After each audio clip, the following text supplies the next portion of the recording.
دلم هیچکی کنارت نیست، سر کن با خودت زیر و رو شو، دنیا رو زیر و زبر کن با خودت.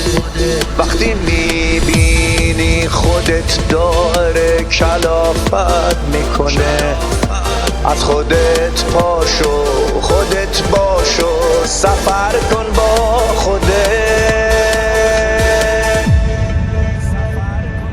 هر زمستون پیش از این که ریشه پا بندت کنه، شاختو بردار و تمرین تبر کن با خودت.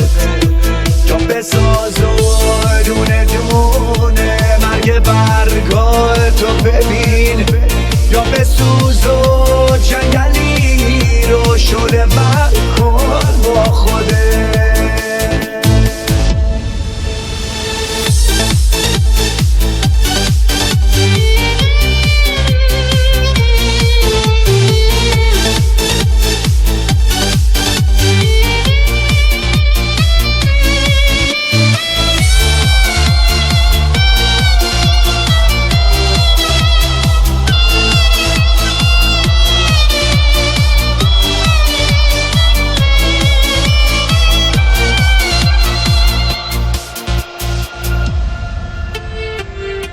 سر به چرخونی مسیر رو به رو تو باختی، سر به چرخونی مسیر رو به رو تو باختی.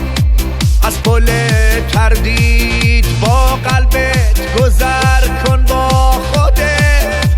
تنها موندی با خودت، با دشمنت، با دوستت. آخ دلم هیچکی کنارت نیست، سر کن با خودت. سر به چرخونی، سر به چرخونی، سر به چرخونی.